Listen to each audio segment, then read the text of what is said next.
దేవరాగం జ్ఞానయోగం వ్యాసపీఠం బహువేదశాస్త్రం బోధామృతహిత శ్రీమన్నారాయణం శివగౌరీ సంభాషిత సకల పురాణం అష్టాక్షరి పంచాక్షరి మంత్రావరణం అఖిల దేవతా సంస్తుతి పారాయణం జయ మంగళకరమీ ప్రవచన శ్రవణం అనుదినము శుభము సుఖము జీవన గమనం దేవరాగం జ్ఞానయోగం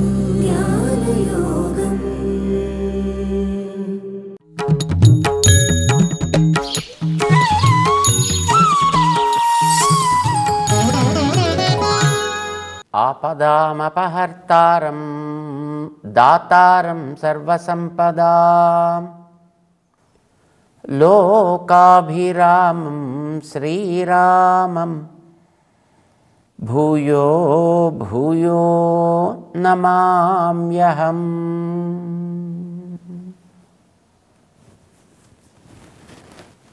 జై శ్రీమన్నారాయణ. ప్రియ భగవద్బంధువులారా, అర్జునుడికి కృష్ణుడు ఒక ఉత్సాహాన్ని కలిగిస్తున్నాడు, ఒక ప్రేరణ కలిగిస్తున్నాడు. కర్తవ్య పరిపాలన గురించి, పొందాల్సిన లాభాన్ని గురించి. అర్జునుడికి ఆత్మని పొందాలి అంటే అన్నీ మానేసి దానివైపు దృష్టి పెట్టాలి అని అనిపించింది. అన్నీ మానడం అనేది సాధనం కాదు, ఆత్మదర్శనం పొందాలి వాస్తవం. కానీ ఆత్మదర్శనానికి నీకు సాధనంగానే శరీరాన్ని ఇచ్చింది. ఆ శరీరాన్ని జాగ్రత్తగా వాడుకొని అది ఏ పని కోసం, ఎలాంటి పని కోసం ఇవ్వడం జరిగిందో ఆ పనిని అలా సవ్యంగా చేయగలిగితే నీకు చక్కగా ఆత్మసాక్షాత్కారం ఏర్పడుతుంది. ఇది సింపుల్గా తను చెప్పదలుచుకున్నటువంటి విషయం. అయితే ఆత్మసాక్షాత్కారం అనేది చాలా గొప్ప లాభం. అది గొప్ప లాభం అయితేనే దాన్ని పొందడం కోసం ప్రయత్నం చేస్తాడు. లేకపోతే ఇప్పుడు తను చేసే చుట్టూ చూసేవి తిండి తింటూ ఉంటే ఎంత హాయిగా అనిపిస్తుంది. చక్కగా గులాబ్ జాములు ఒక్కొక్కటి తింటుంటే ఎంత హాయిగా అనిపిస్తుంది. మైసూర్ పాకులో జిలేబీలో తింటుంటే ఎంత బాగా అనిపిస్తుంది. నోటికి రుచి ఉంటుంది, కంటికి ఇంపుగా ఉంటాయి, కడుపుకి కాస్త నిండుతనం ఉంటుంది, సుఖంగా ఉంటుంది, హాయిగాను. ఇప్పుడు యోగం చేయాలి అని అంటే కడుపు మార్చుకోవాలి, నోరు మార్చుకోవాలి, వీటన్నిటిని దూరంగా పెట్టాలి, సాధన చేయాలి అని అంటే ఆ తర్వాత వచ్చేది ఏమైనా ఉంటుందా లేదా? అది కంటికి కనిపించేది కాదా? ఇవన్నీ కంటికి కనిపించేవి, ఇవన్నీ సుఖంగా ఉండేవి, ఇవన్నీ హాయిగా అనిపించేవి. ఆత్మ సాక్షాత్కారం అనేది అదేమిటో వింటే తెలిసింది తప్ప అది కంటే తెలిసింది కానే కాదు, కంటికి కనిపించేది కాదే. శాస్త్రాలు చెప్పాయి, దాని మీద నమ్మకం ఉంటే, అది మనసుకి ఎక్కితే అప్పుడు దాని గురించి నేను ప్రయత్నం ఏదో చేయాలి. కనిపించని దాని వైపు ప్రయత్నం, అదేదో గొప్పది అని విని కనిపించేవి సుఖంగా అనిపిస్తున్న వాటిని వదులుకొని చేసేటటువంటి సాధన. కనుక ఇది చెయ్యాలా, ఇది మానాలా, దాన్ని విశ్వసించాలా వద్దా, ఇది అర్జునుడికి కలిగినటువంటి ఒక సంశయమైనటువంటి ఒక స్థితి అన్నమాట. ఆయన పాపం మొట్టమొదటి చెప్పాడు కదా, ఆయన నాకు ఏదో ఇదో అదో నాకు తెలియట్లేదయా, ధర్మమేదో అధర్మమేదో నాకు తెలియటం లేదు అని చెప్పుకున్నాడు ఆయన. అర్జునుడికి కర్తవ్యం పాలించాలి అని చెప్పాలి, పొందాల్సింది ఆత్మ పొందాలి అని చెప్పాలి. ఆత్మ గొప్పది అని విన్నాడు అర్జునుడు కనుక దాని యందు నమ్మకం ఉన్నట్టుగా చెప్తున్నాడు ఆయన. ఆత్మని పొందాలి, కానీ ఆత్మ పొందడానికి ఇవన్నీ అడ్డు కనుక నా బాధ్యతలు ఇప్పుడు నా కర్తవ్యమైనటువంటి యుద్ధాన్ని నేను మానేస్తాను, నేను చేయను. ఎందుకంటే ఇవన్నీ చేస్తుంటే వీటి యందు దృష్టి కలిగి ఇటే వెళ్ళిపోతా, అది మనసులోంచి వెళ్ళిపోతుంది కనుక దాన్ని నేను పొందకుండా పోతాను అని అతని ఉద్దేశం. కానీ నిజానికి నీకు దాని గురించి తెలియట్లేదు. అది చాలా గొప్పది, అన్నిటికంటే అతి విలువైనది, అతి గొప్పది కూడా. కానీ అది నీకు లభించాలంటే ఇక్కడ నీకు ఇచ్చినటువంటి శరీరం పనులు చేస్తుంటేనే, ఈ శరీరమే నిన్ను అక్కడ దాకా తీసుకువెళ్ళాలంటే దీనికోసం ఏర్పడ్డ బాధ్యతలేవో అవి నువ్వు నెరవేరుస్తూ ఉంటేనే నువ్వు అటుపక్క వెళ్ళగలుగుతావు అనే విషయం చెప్పాలి. అయితే ఇవి నెరవేర్చేటప్పుడు వీటిలో తగులుకోకుండా నువ్వు వీటిని నెరవేర్చాలి, దానిని మరిచిపోకుండా దాన్ని నెరవేర్చాలి.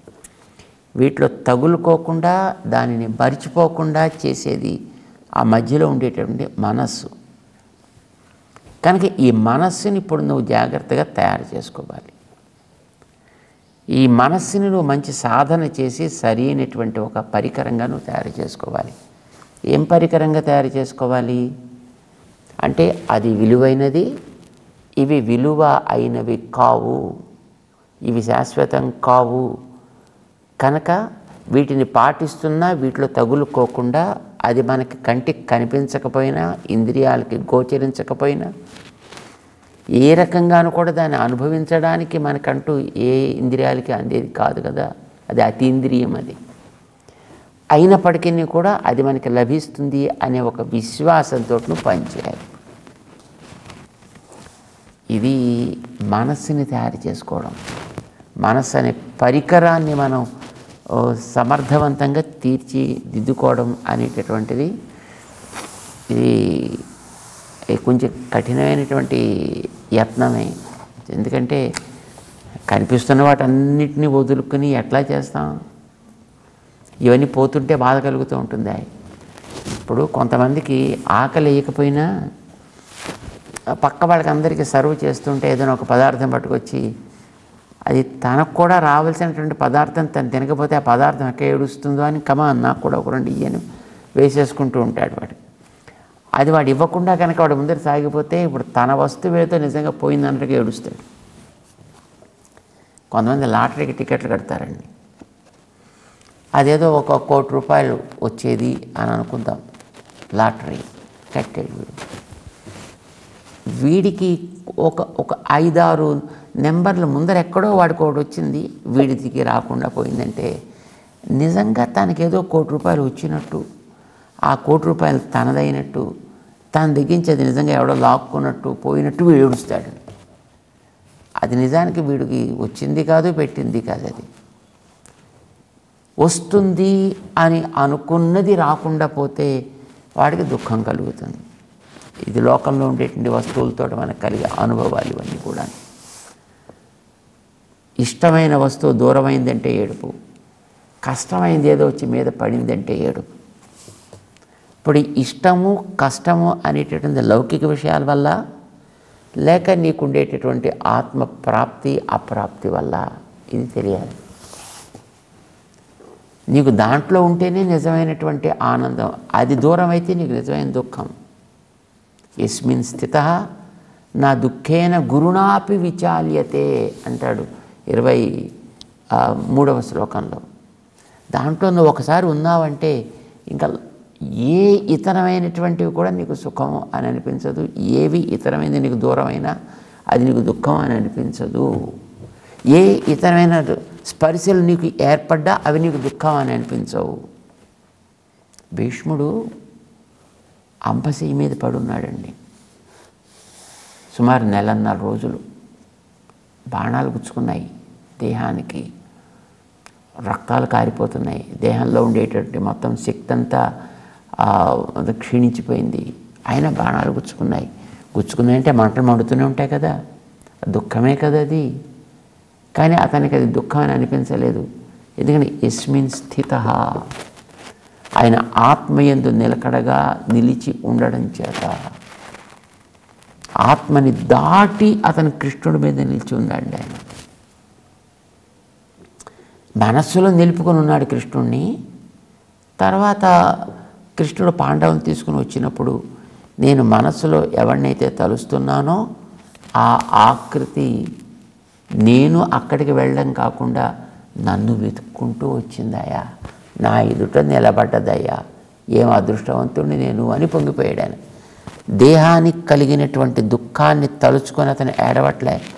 ఎందుకంటే ఈ ఆనందం ముందర అసలు ఇవి ఏవి అతనికి కనపడటం లేదు.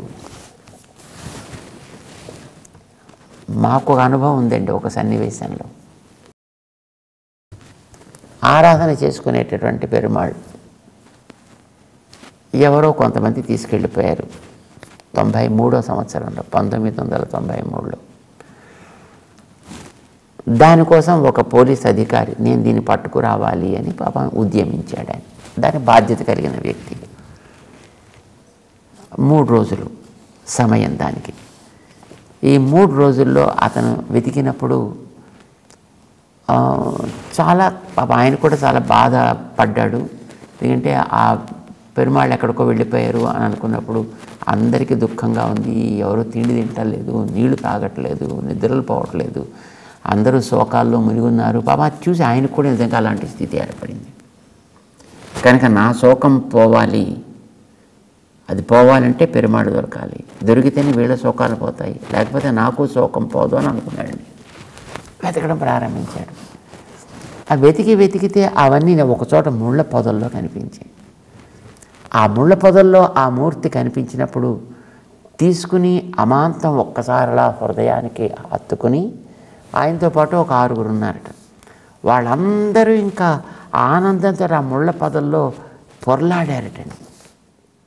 అలా పొరలాడితే ముళ్ళ పొదల్లో పొరలాడితే ఏమవుతాయి? బట్టలు చిరిగిపోతాయి, ఒంటికి గుచ్చుకుంటాయి, రక్తాలు కారుతాయి. ఒంటికి ముళ్ళు గుచ్చుకున్నాయని అనిపించలేదు, బట్టలు చిరిగిపోతున్నాయి అని అనిపించలేదు, రక్తాలు కారుతున్నాయి అని అనిపించలేదు, అది క్లేశం కలుగుతోంది అని అనిపించలేదు.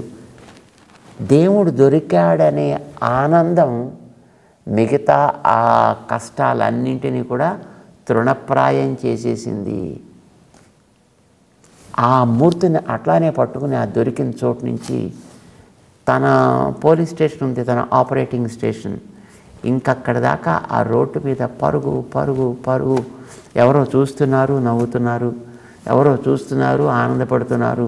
వాళ్ళ ఆనందాలు, వాళ్ళ నవ్వులు, వాళ్ళ ఆక్షేపణలు, వాళ్ళ వెక్కిరింతలు ఏవీ కనిపించలేదండి.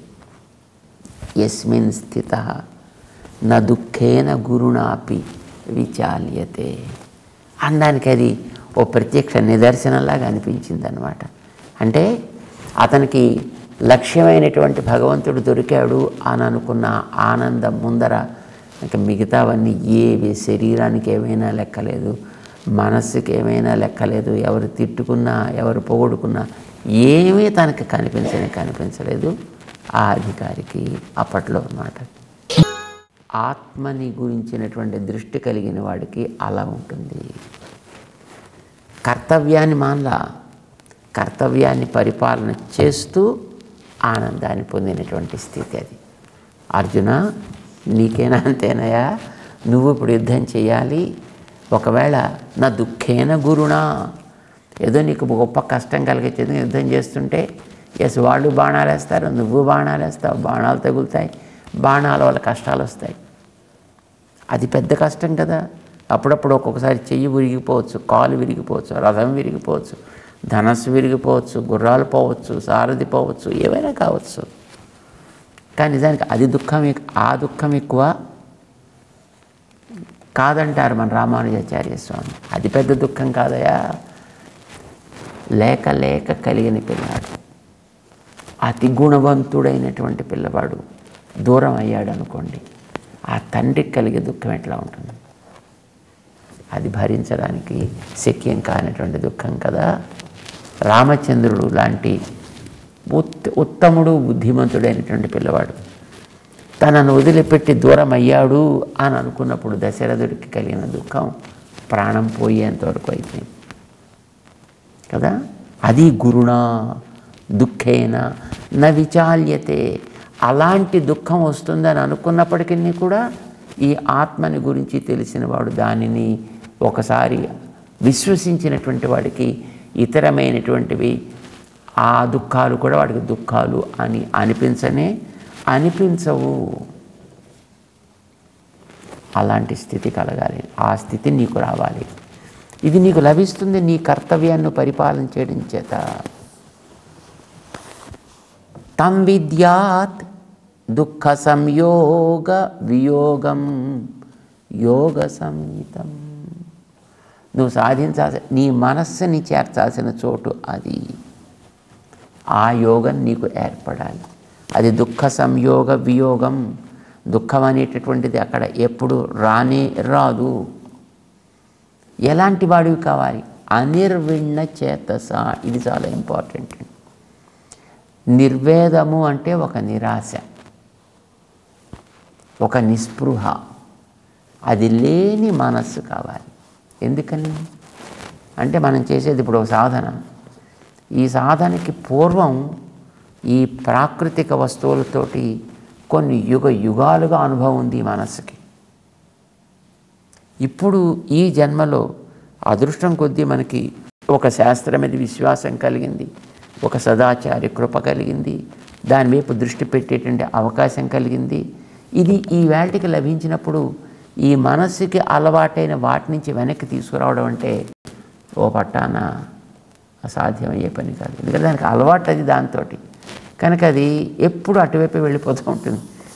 ఈ మనస్సు ఈ ప్రపంచంలో ఉండేటటువంటి వాటిని అనుభవించడం అనేటువంటిది నిన్న మొన్న ఆరంభం చేసింది కాదు. ఇది ఎప్పుడు మనకి జన్మ ఆరంభమైందో అప్పటి నుంచి మొత్తం తినేవన్నీ ఇవే, తిరిగేవన్నీ ఇవే, కోరేవన్నీ ఇవే, పోగొట్టుకునేవన్నీ ఇవే. కనుక సుఖ దుఃఖాలు అనేవి వీటితోటే తప్ప వీటికంటే విలక్షణమైనటువంటి ఆత్మ వైపు ఎప్పుడు దానికి దృష్టి ఏర్పడలేదు. ఇప్పుడు కలిగింది ఆత్మదృష్టి. కనుక ఆత్మ నడవాయి అని నడువులు అటు వేయించగానే టక్కుమని మళ్ళీ వెనక్కి జారుతూ ఉంటుంది. మళ్ళీ ఏ చెత్త కుండి దగ్గర వెళ్ళి మళ్ళీ ఆగడం ప్రారంభిస్తుంది. సో మనస్సు అట్లాగా సతతము 1కి 2 3 10 20 100 50 ఇలా తిరుగుతుంటే అది జారిపోతుంటే ఎంత వ్యక్తికైనా ఒకడంటే పర్వాలేదు, ఇద్దరంటే పర్లేదు, ప్రతివాడు అనేటప్పటికీ మనస్సుకి బాధ కలుగుతుంది కదండి, చికాకు వస్తుంది అనమాట. ఏమిటి నేను ఇంతలా ఉన్నా నన్ను ఇలా అంటారేమిటి అనే లోపల పౌరుషం పొడుచుకొస్తూ ఉంటుంది అన్నమాట. అట్లాగే ఈ మనస్సుకు కూడా ఆత్మవైపు నడిపిస్తుంటే అది మళ్ళీ జారిపోతుంటే మళ్ళీ జారిపోతుంటే దిగులు వస్తుంది. అనిర్విణ్ణ చేతస యోగ అనిర్విణ్ణ చేతస సాధించాలి అంటాడు. నిరాశ నిస్పృహ అనేవి కలగడానికి వీల్లేదు. జారుతుంటే మళ్ళీ వెనక్కి లాక్కోవాలి. ఉత్సాహం రెట్టించి మళ్ళీ వాడు ముందుకు సాగాలి. అది ఒక ఆనందంతో ఒక కొత్తగా మళ్ళీ ఇప్పుడు ఒక పరీక్షల్లో రాశాడు అనుకోండి, ఒకసారి ఫెయిల్ అయిపోయాడు, 2 సార్లు ఫెయిల్ అయిపోయాడు, 3 సార్లు ఫెయిల్ అయ్యాడు. మరి కొంతమంది 18 సార్లు అటెంప్ట్ చేసిన వాళ్ళు కూడా ఉన్నారు. యుద్ధాలు చేసినటువంటి వాళ్ళు ఉన్నారు. స్పైడర్ ద కింగ్ అని అంటుంటారు చూడండి. అలాగా 18 సార్లు వాడు యుద్ధం చేసేటండి, గెలిచాడు చివరికి. మాకు తెలిసినటువంటి ఒక మహానుభావుడు ఒక ఆయన ఉన్నాడండి. ఆయన బాబా అమెరికా వీసా కోసం వెళ్ళాడండి. 1కి 2 3 4 5 6 7 ఒక్కొక్కసారి 25,000 ఖర్చు పెట్టుకోవడం, పాపం రాకపోయేటప్పటికీ దిగులుతోటి నిరాశతోటి వెనక్కి రావడం. కానీ నిరాశ పడలేదండి. 18 సార్లు వెళ్ళి సాధించాడు. చివరికి అప్పుడు ఆయన వచ్చింది. నిరాశ అనేటటువంటిది అన్ని రకాల అనర్థానికి కారణం. నిరాశ తగదు, నిర్వేదము తగదు. మనకి రామాయణంలో ఆంజనేయ స్వామి గురించి మనం వింటుంటున్నాం కదండి. ఆంజనేయ స్వామి సీతమ్మ కోసం వెతకడం ప్రారంభం చేశాడు. రావణ భవనం అంతా చూసేశాడు, మొత్తం మిగతా బిల్డింగ్స్ చూసేశాడు. ఫైనల్లీ రావణ భవనం దగ్గరికి వచ్చాడు. రావణ భవనం అంతా కూడా చూసేశాడు, అక్కడ ఉండే వాళ్ళందరినీ చూసేశాడు. ఎక్కడ సీతమ్మ కనిపించలే. నిర్వేదం కలిగింది అతనిలో. ఏమిటి, ఒక 2 ఇంచుల జాగా కూడా వదలకుండా మొత్తం అంతా నేను చూశానే, ఎక్కడ నాకు సీతమ్మ కనిపించలేదే. అయ్యయ్యో, కనిపించకుండా మళ్ళీ నేను వెనక్కి వెళ్ళి ఏ మొహం పెట్టుకు వెళ్ళాలి, ఏమని చెప్పాలి వాళ్ళకి? నేను వెళ్ళకపోతే కనీసం ఇంకా వస్తానేమో ఆశతోటైనా వాళ్ళు బతికుంటారు. లేదు కనిపించలేదు అని చెబితే వాళ్ళందరికీ ఆశ నిరాశ అయిపోయి వాళ్ళందరూ ప్రాణాలు వదిలిపెట్టరా? నేను వెళ్ళి అందరి ప్రాణాలు తీయడం కంటే శుభ్రంగా నేను ఒక్కడినే ఇక్కడ ఏదో ప్రాయోపవేశం చేసేసో లేకపోతే మరొక రకంగానో సముద్రంలో దూకో ఇంకొకటి ఏదో చేసో నా ప్రాణాలు ఇక్కడికి వదిలిపెట్టేస్తే శుభ్రంగా సరిపోతుంది కదా. వాళ్ళు కనీసం ఆశతోటైనా ఇంకా కొంతకాలం బతికుంటారు. ఇంతవరకు వెళ్ళిపోయిందండి ఆయన ఆలోచన. బుద్ధిమంతుడు, మహానుభావుడు, మంచి పండితుడు కనుక ఆయనే మళ్ళీ తనలో కొత్త ఉత్సాహాన్ని నింపుకున్నాడండి. ఆ నిర్వేద శ్రేయోమూలం అని అనుకుంటూ నిరాశ లేకుండా ఉండడమే అన్ని రకాల మంచికి కారణం అవుతుంది. కనుక నేను ఇప్పుడు నిరాశపడడానికి వీల్లేదు. మళ్ళీ వెతుకుతా, ఎన్నిసార్లైనా వెతుకుతా నేను సీతమ్మ కోసం అని మళ్ళీ కొత్త ఉత్సాహం తెచ్చుకున్నాడు. తనకి లభించే ప్రతి ఫెయిల్ ఒక్కొక్క స్టెప్పింగ్ స్టోన్గా చేసుకొని, అంటే ఒక్కొక్క వైఫల్యాన్ని ఒక్కొక్క మెట్టు చేసుకొని దాని మించే తాను పైకెక్కుతూ చివరికి సీతమ్మని కనుక్కున్నాడండి. ఆయన వదిలిపెట్టలేదు కదా. మళ్ళీ చూశాడు, చూసి ఈ మాట అనుకుని అనిర్వేదము నాకు కావాలి, నిరాశ పనికిరాదు, నిరాశ రహిత స్థితి, అది మళ్ళీ ప్యాసివ్నెస్ కూడా కావచ్చు, మళ్ళీ అది కూడా పనికిరాదు, ఉత్సాహ స్థితి కావాలి, మనస్సుకు ఒక రకమైనటువంటి హర్షం ఏర్పడాలి. ఇలాంటి హర్షం మనసులో ఏర్పడితేనే ఏ క్రియనైనా మనం సాధించగలుగుతాము. కనుక నేను మళ్ళీ ప్రయత్నం ప్రారంభించాల్సిందే అని అనుకుంటూ అప్పుడు పక్కకి తిరిగితే ఇదివరకు తను చూడనటువంటి కొత్త ప్రాంతం కనిపించింది అక్కడ. అరే, లంకంతా చూసేసాను, 2 ఇంచులు కూడా వదలకుండా అని అనుకున్నా, ఇది కనిపించినట్లేదే, ఇదేదోను, పద చూద్దాం మళ్ళీ అంటూ ఆ పొదరెట్ల వైపు మళ్ళీ ఆయన వెళ్ళడం, అక్కడే అశోక వాటికలోకి తను ప్రవేశించడం, అక్కడ సీతమ్మని చూడడం జరిగింది. అంటే నిర్వేదం అనేది అన్ని రకాల వైఫల్యానికి మొదటి మెట్టు. నిర్వేద రహితమైనటువంటి స్థితి, ఉత్సాహం కలిగేటటువంటి స్థితి అనేదే ఎప్పుడు కూడా ప్రగతికి అది సోపానం, అది విజయానికి మొదటి కారణం కూడా అవుతూ ఉంటుంది. ఆత్మ గురించి మరి ప్రయత్నం చేసేవాడికో ఇంకా అక్కడ ఆంజనేయ స్వామికి అది కనిపించే వస్తువు, సీతమ్మని గురించి వెతకడం అనేటటువంటిది. కానీ ఇప్పుడు మనం వెతకాల్సింది ఆత్మ గురించి చేసే అన్వేషణ కనిపించే వస్తువు కాదు, ఇది కేవలం వినిపించే వస్తువు మాత్రమే. అలాంటి దాని గురించి ప్రయత్నం చేయాలంటే అది ఎంతవరకు వచ్చిందో తెలియదు, ఏమి సాధిస్తున్నామో తెలియదు. మరి దాంట్లో మధ్య వచ్చే అవాంతరంగా కొన్ని చిన్న ఫలితాలు ఉంటాయి. ఆ ఫలితాలు రాగానే మళ్ళీ అవి తమ వైపు ఆకర్షిస్తూ ఉంటాయి. వాటిల్లో మళ్ళీ జారిపోవడం జరుగుతూ ఉంటుంది, మళ్ళీ నిరాశ. సో ఆత్మ గురించి చేసే సాధన అనేటటువంటిది చాలా కఠినమైనటువంటి వ్రతం ఇది. కనుక దీని ఎందుకు చాలా శ్రద్ధగా జాగ్రత్తగా ప్రయత్నం చేయాలి. అర్జునుడితోటి కృష్ణుడు చెప్తున్నాడు, స నిశ్చయేన యోక్తవ్య యోగ. తప్పనిసరిగా ఇట్లాంటిది ఒక అద్భుతమైనటువంటి ఆత్మ సాక్షాత్కారం అనేటటువంటిది పొందడానికి ప్రయత్నం చేయాలయా. కానీ ఎట్లా? యోగ అనిర్విణ చేతస, నిర్వేదరహితమైనటువంటి మనస్సు ఎప్పుడైతే నీకు ఏర్పడుతుందో అప్పుడు మాత్రమే నువ్వు దీన్ని సాధించగలుగుతావు. కనుక మొట్టమొదట నిరాశ అనేటటువంటి తీసి పక్కన పెట్టు. అప్పుడే నువ్వు సాధన చేయగలుగుతావు, అప్పుడే నువ్వు ఫలితాన్ని కూడా పొందగలుగుతావు. కనుక ఇది తప్పనిసరిగా పొంది తీరవలసినటువంటిది సుమా అని అర్జునుడిని ప్రేరేపిస్తూ శ్రీకృష్ణుడు ముందుకు తీసుకువెడుతున్నాడు. 6వ అధ్యాయం 23వ శ్లోకం నుంచి తెలుసుకునే ప్రయత్నం చేద్దాం. జై శ్రీమన్నారాయణ.